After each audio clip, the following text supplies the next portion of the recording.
Ariwoola. I was born in Iseyin local government, and was told the day was a Sunday on the 22nd of August 1954.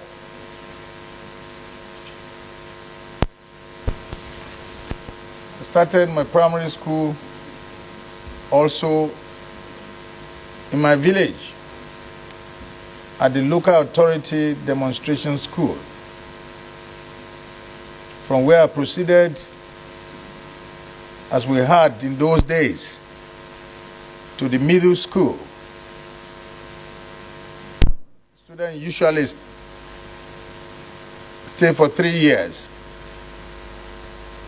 but I stayed for only 2 years and proceeded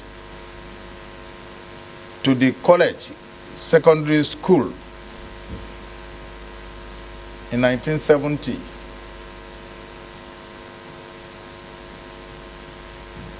In 2 years thereafter, the government of the Federal Republic of Nigeria changed the school calendar.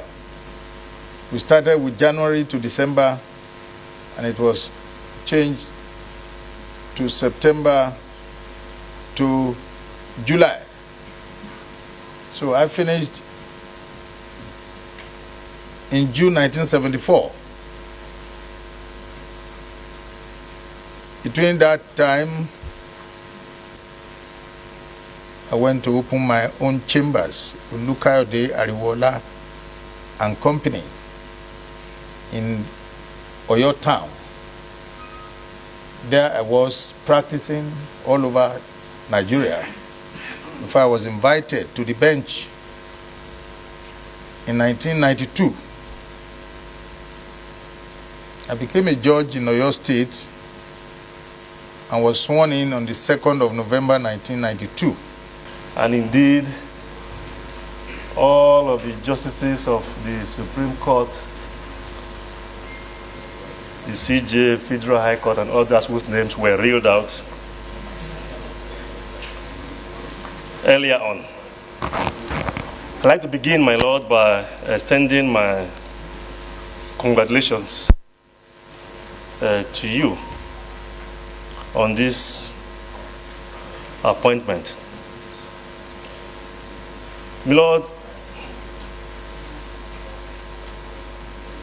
this is not the first time you're going through the confirmation proceedings.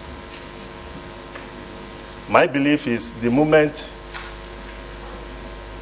you were screened and deemed fit and qualified to serve in the Court of Appeal,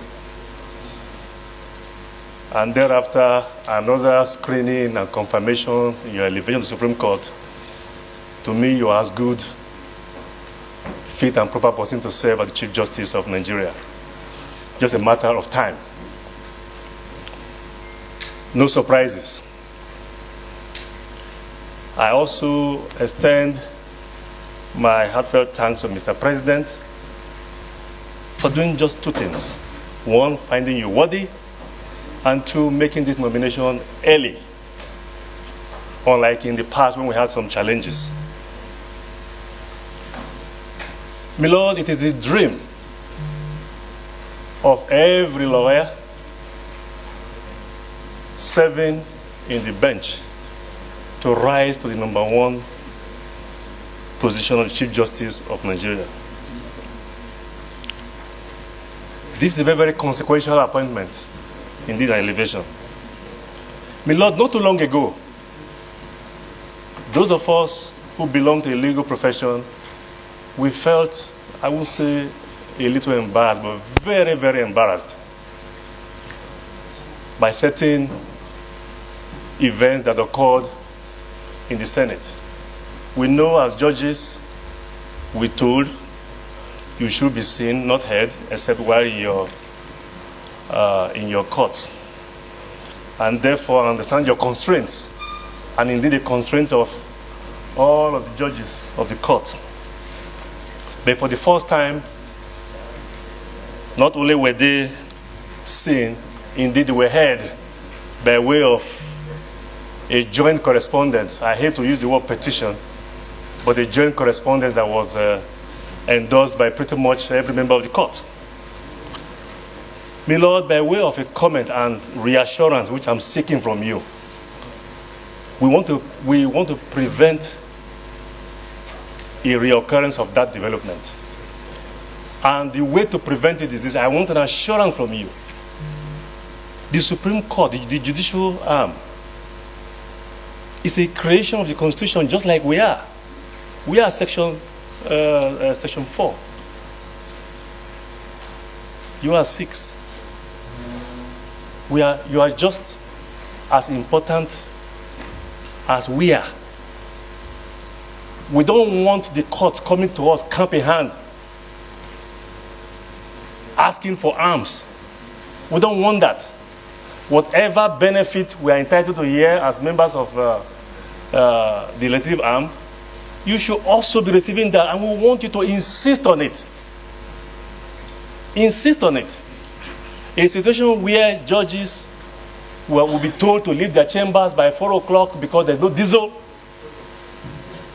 while judges are actually being rationed on when they can travel abroad for courses or not travel, is very, very embarrassing.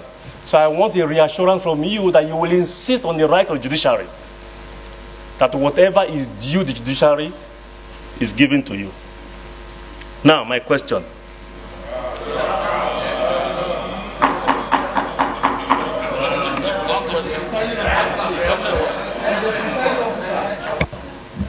Distinguished colleagues, you know, there's an exception to this rule.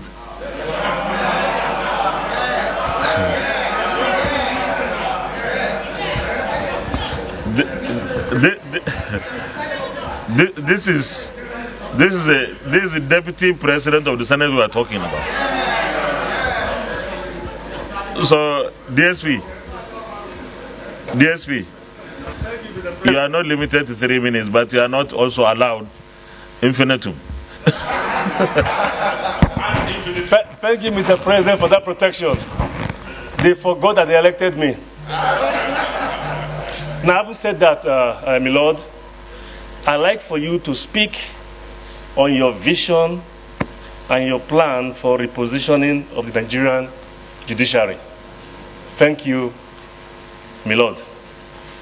And having worked you closely and having seen your passion, my Lord, I'm happy that you have identified as your core vision issues of reform in our administration of justice, particularly the issues of our rules and procedure of practice. Can your Lordship explain in brief how you hope to achieve this, given the fact that a number of your predecessors had also attempted to deal with these issues? Thank you, my Lord. Central Senatorial District. My Lord, on behalf of all of us, I want to say that what is going on here today is one of those things that anyone will count in favor of our nation as a respecter of rule of law. And I want to say, by way of short comment, Mr. President, that it's in the appointment into the leadership of the judiciary in the last decade that we have been able to see compliance with the provisions of our Constitution. And it is hoped that this will be extended to other sectors. My Lord, I have 2 questions. One, there is a growing public concern over the seeming lack of transparency in the appointment of judicial officers at both the state and federal levels. What will you do to ensure transparency and compliance with laid down procedures and global best practice standards. Question number 2. My Lord, the judiciary is pivotal to the strengthening of democracy and good governance. If confirmed as the Chief Justice of Nigeria, my Lord, how will you ensure that the judiciary under your leadership is better equipped to perform this role? And what would be your strategy to ensure that the judiciary is better funded to enhance the capacity of our judicial officers and staff? Mr. President, thank you. In welcoming the acting Chief Justice of our country with his colleagues who are here in the numbers. My Lord, I have sentiments attached to your nomination. When I wanted to marry my wife, I spent 2 days in Hussein because my father-in-law was living there. And so even if I ask no question, I will support the decision of this Honorable House in confirming you today.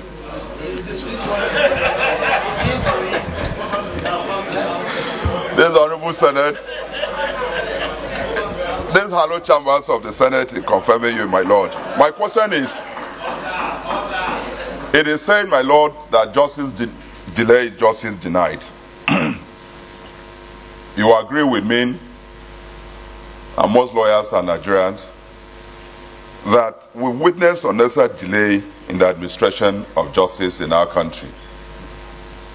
The Supreme Court suffers that the most, maybe because we need more justice at that court, and whether my Lord will subscribe to the fact that more justice should be appointed in the Supreme Court. That is one. And my Lord, under your leadership, if confirmed today, how will you address the issue of this delay in the administration of justice in our country? Thank you. Document that recommended you for appointment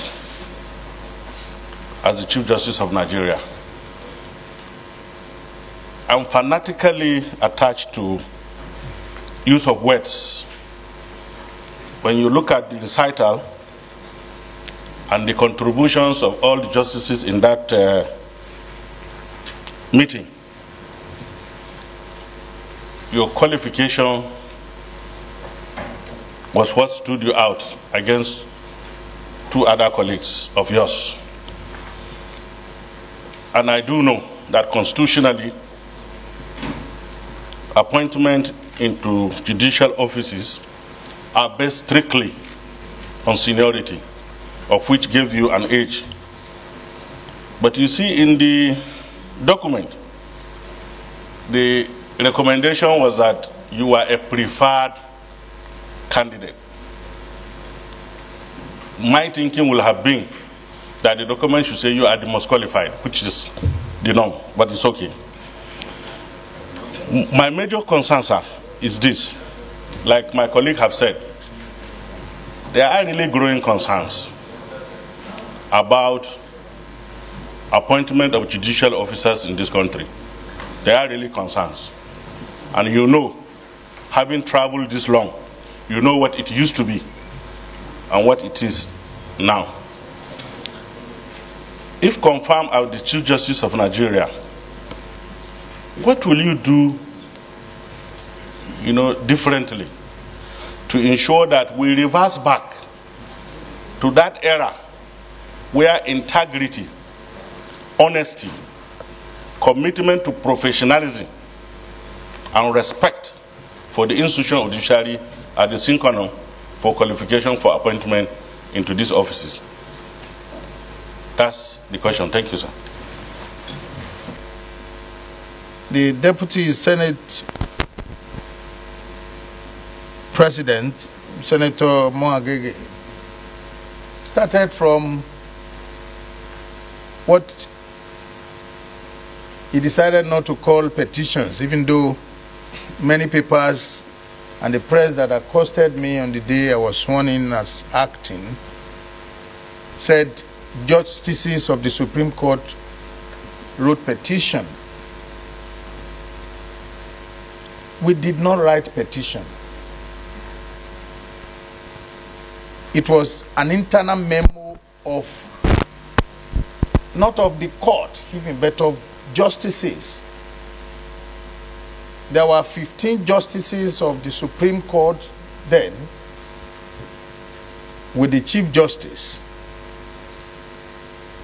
And we had either individually, as friends, as colleagues, or in group at meetings, raised certain issues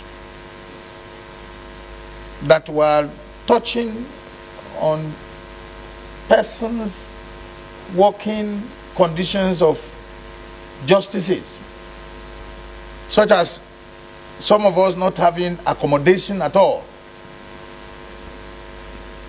particularly amongst my brothers who were appointed in 2020. Some have still not gotten accommodation. Now ask me, where do they live? Some live very far away, and that was why on Monday when we were to sit, we had to wait for a colleague who stayed quite far to the court.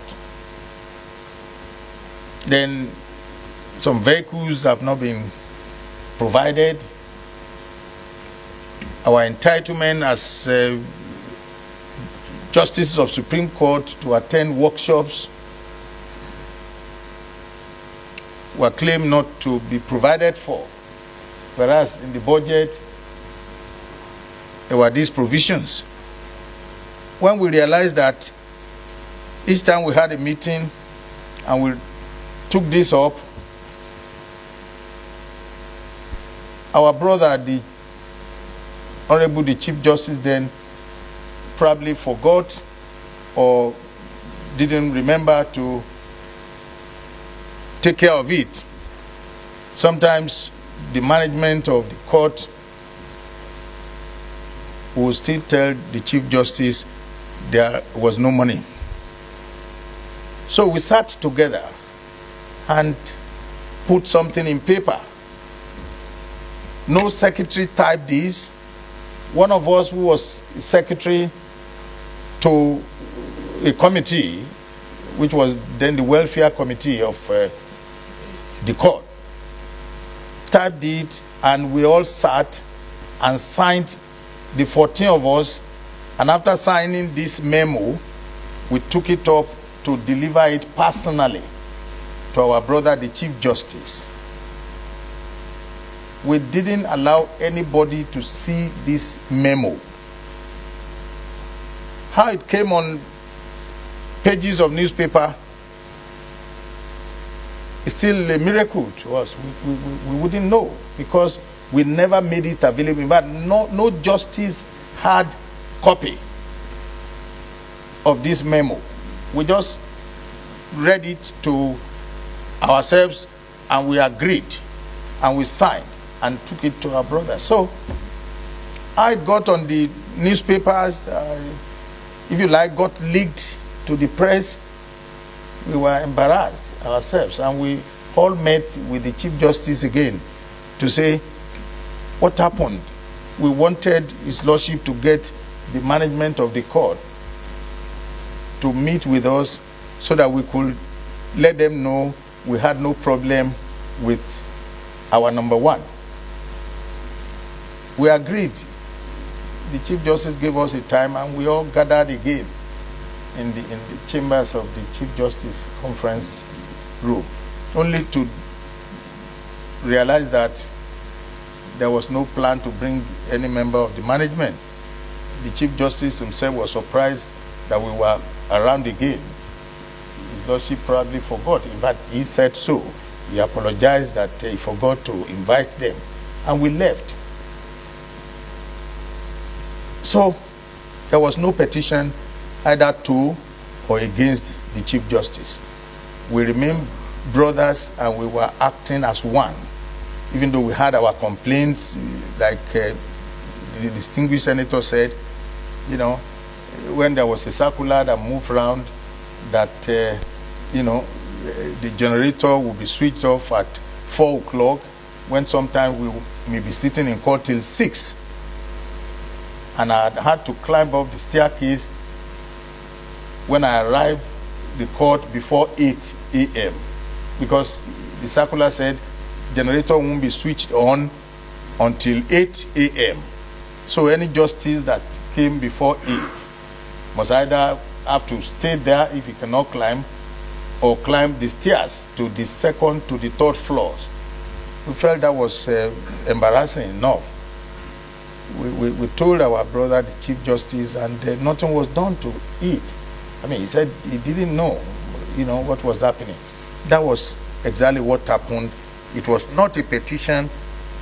The justices were not protesting.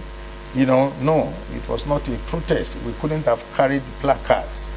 We just thought to put our complaint on paper for our brother, the Chief Justice. That was all. As to Ariwoola's fission, I haven't gone through all the courts, all the hierarchy of courts, and I haven't stayed this far. This is my 11th year in the Supreme Court. I know that judiciary, even though said to be the third arm of government, cannot work alone as an independent arm of government. The Supreme Court, or the judiciary, if you like, needs the other two arms of government mostly. Particularly this Honorable Senate, in that the judiciary of Nigeria is suffering of lack of funds.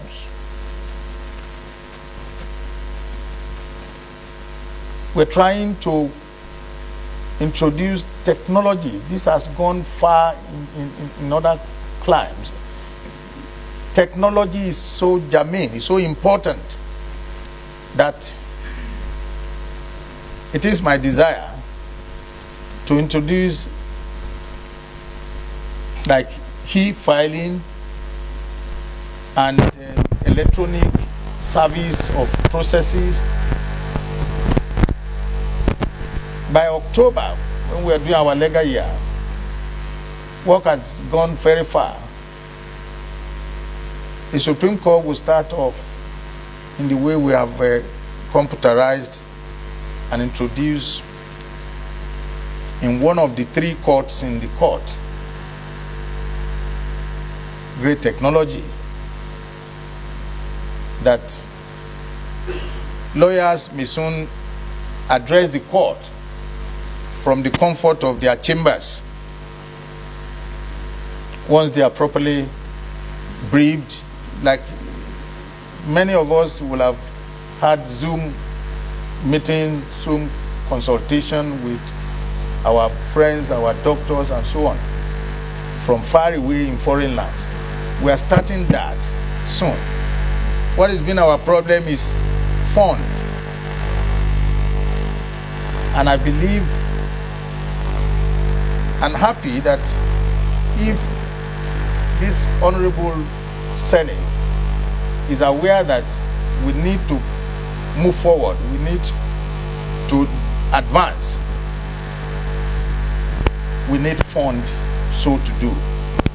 So by the time our budget is presented, we believe it will pass through.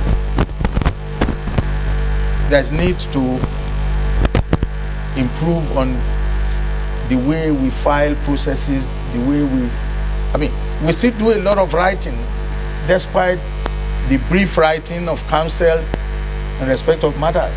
Justices still record in longhand. But this will change this time around, because we are engaging stenographers that will have knowledge, great knowledge of technical terms legal terms, because I've discovered that some of those engaged will misunderstand what counsel say in their address or in their brief. So we are engaging stenographers, and we're going to do transcriptions of submissions, addresses. We've been doing front loading of pleadings. We shall soon go on front loading evidence, front loading exhibits, so that counsel may not need to come to court. We've always said it, people come from far away, Maiduguri, from far down Port Harcourt, and they get to court only to discover that the court is not sitting. That is not too good. So, it is my desire to plead with this Honorable Senate to approve our budget to do this, because it will affect every one of us. I believe that's why we have checks and balances. The judiciary cannot operate without the Senate, nor without the executive arm of government. Indeed, that's what has brought us all here today. The judicial arm of government having played its role by nominating and recommending, the executive having made its choice by appointing. It is required that the Senate must confirm. Otherwise, the nominee of the president will be sent back to him. But we shall make progress at the next stage of the judiciary of this country. On the rules of court, it must have been read in our memo that for over 3 years, rules of court were prepared, and it hasn't seen light of day. Because this is just the Supreme Court. And there are other courts in the judiciary of this nation. But we want to, in the Supreme Court, give the lead, amend our rules and procedure, so that we will move from the archaic procedure that we've always engaged, so that businessmen, investors will know that the courts are functioning and they are being effective, not just giving judgments, but we are doing effective services. That's why we're going to amend the rules appropriately. We're going to meet with all the heads of courts. Aside from the state high courts, in the past we used to have common rules of court. But each court is entitled to have its own rules of procedure, which will enable the courts function effectively. We have set the machinery in motion. And as to how we go about it, the following week, barely 5 days after I was sworn in acting capacity, I had met with my brother justices of the Supreme Court, and we agreed and set up 4 committees. We were left with 13 of us. The 12, to which I am the 13th, were set up into 3-man committee each. The number 2 in the court heads the Committee on Finance and Accounts. The next to head litigation and head. The next to head administration and library. And another committee for the welfare of the justices and staff of the court. These committees have set in motion since July, before we went on vacation, and things have begun to give a different look. That's why some of us are still on their workshop now in Dubai to learn more about administration of justice, because knowledge is germane. You learn every day. You learn every day. So, because in fact, the committee on finance and accounts had to meet with those in charge of accounts few days ago. I believe because a tree does not make forest. If the Chief Justice insists on knowing everything, calling on the management, that is how they get misled. So, these different committees of 3, which make up with the 12 justices there, have been working very hard, and we have started making progress. We just came back only on the 12th of September. Most of us couldn't go on vacation because it is our court. We told the management, it is our court.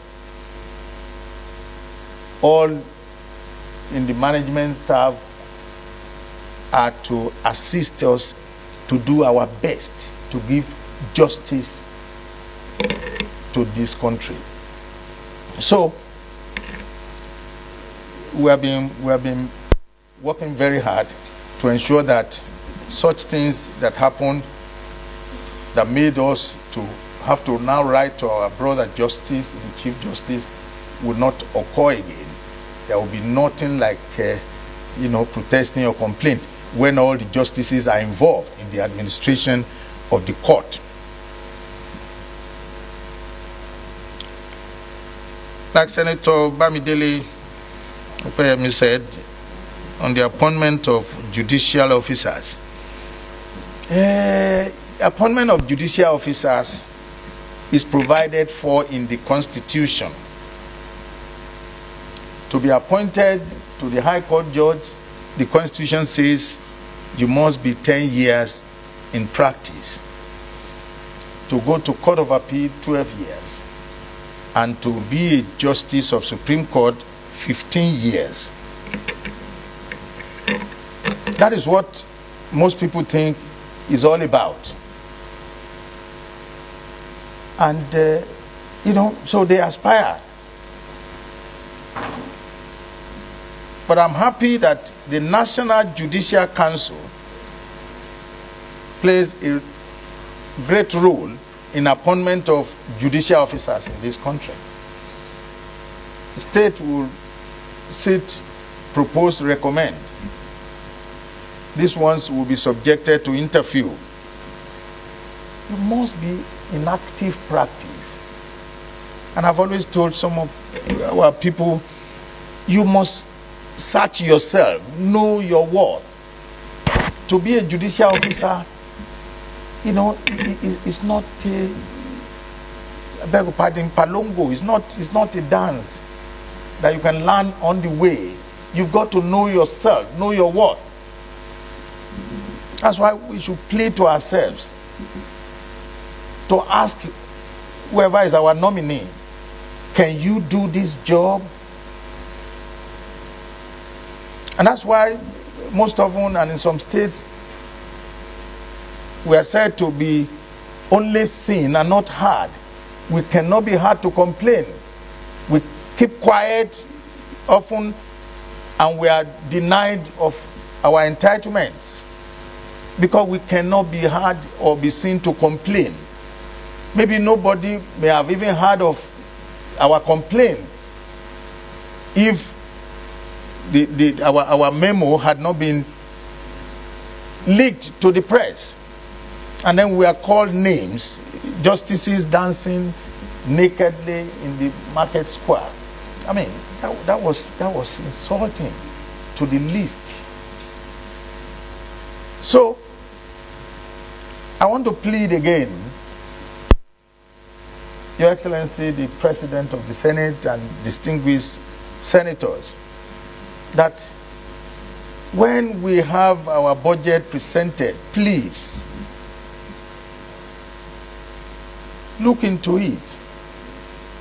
And that's why we've said, and we are doing that, justices must participate in the preparation and defending of our budget. I mean, I'm seeing my brothers, all of you, I mean, will not see me seated to come and defend our budget. We are not to speak, but the admin people, yes, will bring it up there. And we look and we have, greeted. What are we doing here? Is our budget. We are not to be doing that. There's so much work in the court.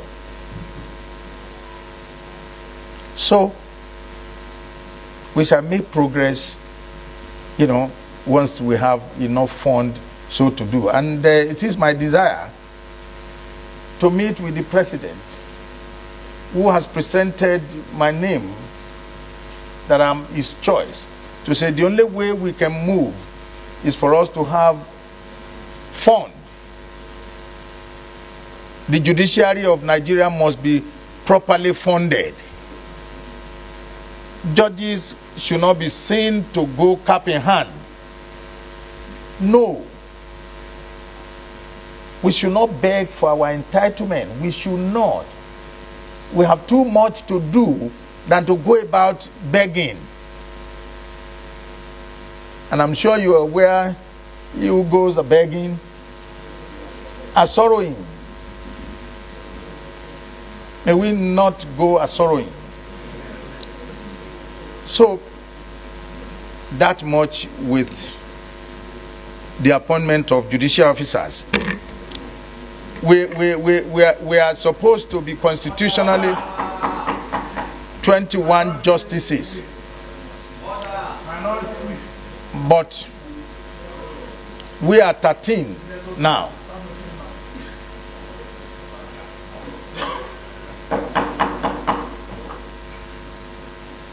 We just discovered on Monday, when we started sitting, that 12 appeals were listed for justices to deal with. 12 appeals on one day. So in 3 days, you can imagine how many appeals we would take. And how do we write these judgments? We need to appoint more justices. But as we said, the rules will have to be amended. There are many cases that should not be allowed to come up. Many cases should be allowed to stop at the Court of Appeal. It's only by the constitutional amendment that that can happen.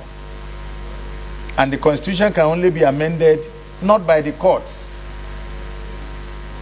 but by this distinguished House, Senate. National Assembly should please help us, the country, help the nation. Amending this one must end here. And once you say so, that is the law. That is the law. It becomes the law. I believe with the Senate President and the distinguished senators, we shall make progress on that.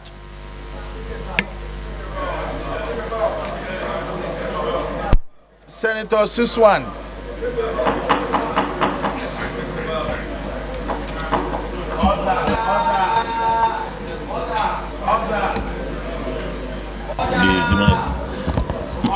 Distinguished colleagues, Lord, we have asked him questions and he's responding to those questions. And the questions, just hold on please. The questions we asked were the first round of questions. It's an opportunity for us to know, to understand. And it's also an opportunity for him and the judiciary to enlighten the entire country. So please, let's allow him to respond to these questions, and then let's see how the next set will look like. Thank you. If justice is delayed, it will end up denying justice. But as the saying goes, if you rush justice, you end up denying justice. How? If a suspect gets into the dock to be tried, and he says, please, my lord, my key witness is not available, give me an adjournment. And you said, no, you have to close your case. That is rushing justice, and you have denied him justice. But with the administration of criminal justice reformed that is now in practice, there are a number of adjournments that the court must take. There are a number of days a matter must be dealt with. Just like in some political cases, there is provision that a matter must be heard and concluded within a certain time. And if you are aggrieved, you want to appeal, your appeal once filed must be disposed of within a certain time. If you have complaint you want to file, you must file within 14 days. The filing, as I've always said, when laws are made, it is what the court says the law is, that is the law. Otherwise, it remains lifeless in the law books. So, that 14 days, people miscount it. 14 days starts not like you count money. It starts from the date, that's what the law says, from the date of the occurrence of that event you are complaining about. So many people have filed processes on the 15th day, when the law talks about 14 days. You start counting from the following day, which is the practice. But that law says from the day of the occurrence of that event. If you are challenging the presentation or the declaration of a different person from you who won the primary, the day is the day of the announcement. 14 days begins to run from that day, and then to 14 days. If you file within 14 days, the court must dispose of the matter within 180 days, not one day after 180 days. People had challenged filing or tendering of documents up to Supreme Court, and by the time they had gone back, because 180 days continued to run after them, to Court of Appeal, to Supreme Court. By the time they go back to the trial court, the trial judge says, sorry, I can no longer entertain your matter. What do you mean? It is 180 days. Statutory limitation. Then the Court of Appeal within 60 days. The Supreme Court within 60 days. Particularly the Supreme Court, which is the final court, which is the apex court, cannot go beyond that date also. So, yes, justice delayed is justice denied. But you can be sure that even though the wheel of justice may be sluggish, may move sluggishly, but it's only slow, not sluggish. But you can be sure that it is steady. Because if you rush it, you will end up denying justice. And of course, when justice is denied, you may not feel it until you are denied of justice. That's when you feel it. So we are familiar with that, and we're going to, a meeting is being proposed with heads of various courts, so that they will be taken along. You know, we won't run the Supreme Court alone. I've been having the maximum cooperation of my brother justices of the Supreme Court, and I'm quite happy about that. Distinguished senators, you can see. The only ones that are not here, as I said, you know, are for a workshop in Dubai. All my brother justices here, they know we are running the system together. It is not a court of Chief Justice. It is a Supreme Court that we are all serving. And we must not fail. Thank you very much.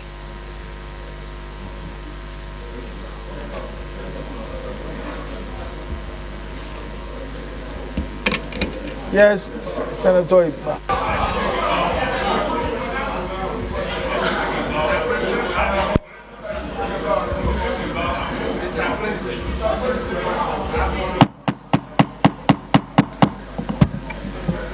Please, distinguished colleagues, if it is the view of the majority of our colleagues here that the nominee, my Lord, takes a bow and go, I will rule so. Even if I have a different opinion. Because for me, it would have been an opportunity for us to learn and for Nigerians to also understand. But just hold on, just hold on. But this is, please, this is the home of democracy. This is the home of democracy. And in democracy, the majority rules. So is it the opinion of this Senate that my Lord, the nominee, takes a bow and go, having responded very well to all the questions raised so far? Is it the view of this Senate that he takes a bow? My Lord,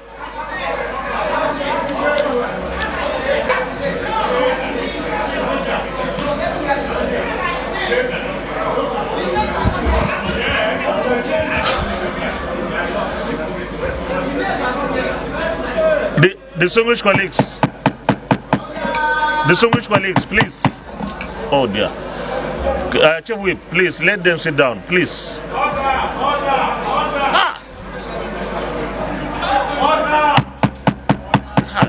my God. Distinguished colleagues, please let's sit down. Oh my God.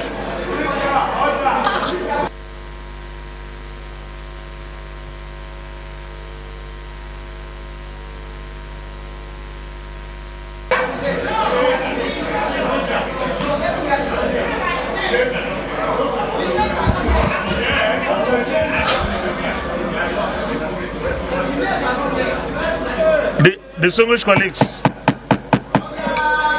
colleagues, please. Oh dear. Chief Whip, please let them sit down, please. Oh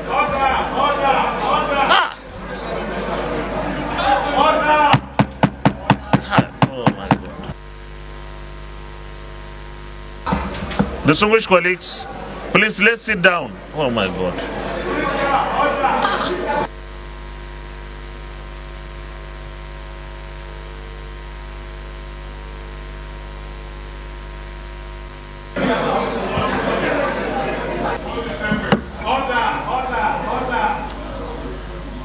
Distinguished colleagues, we have been covered live, and I think we can do better than what we have done, honestly. This was a screening of the Chief Justice of Nigeria. So I think we just utilize the remaining time we have, but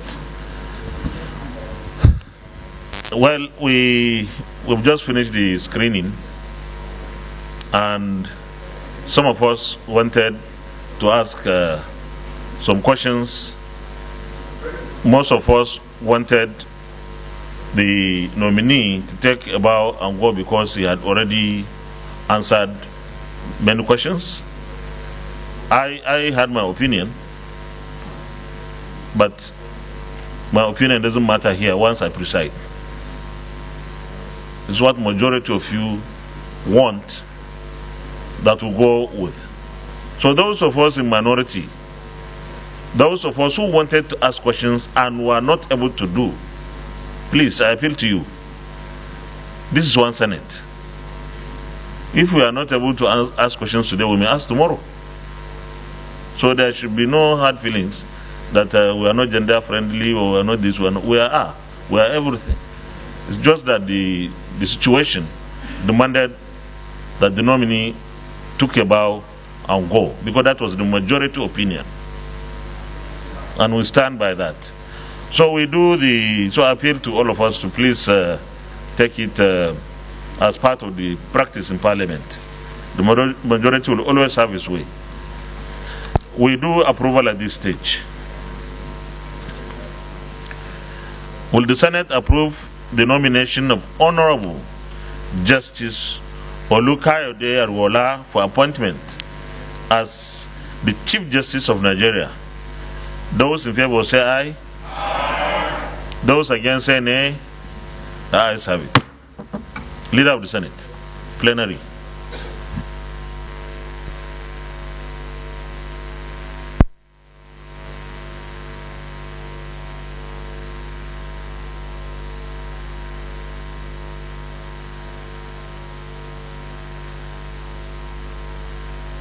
The Senate, in the Committee of the Whole, considered the request of Mr. President C for the confirmation of a nominee for appointment as the Chief Justice of Nigeria in accordance with Section 231, Subsection 1 of the Constitution of the Federal Republic of Nigeria, 1999 as amended. The nominee answered questions from distinguished senators on judiciary matters and a number of topical issues. Thereafter, the committee approved the nomination of Honorable Justice Olukayode Ariwoola as the Chief Justice of Nigeria. Is this a true reflection of what transpired in the Committee of the Whole? Yes. Thank you. Confirmation.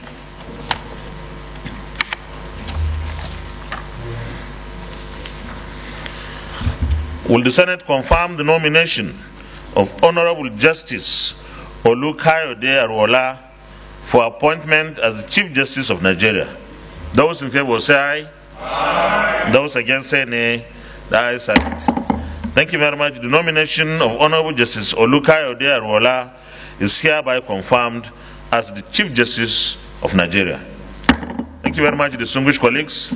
Because the nominee is in acting capacity at the moment and he has only, I think, 3 or 4 days left in the 3 months of his acting, I would suggest that we pass the votes and proceedings before we leave today, so that we're able to communicate to avoid any crisis. Thank you very much. Leader of the Senate.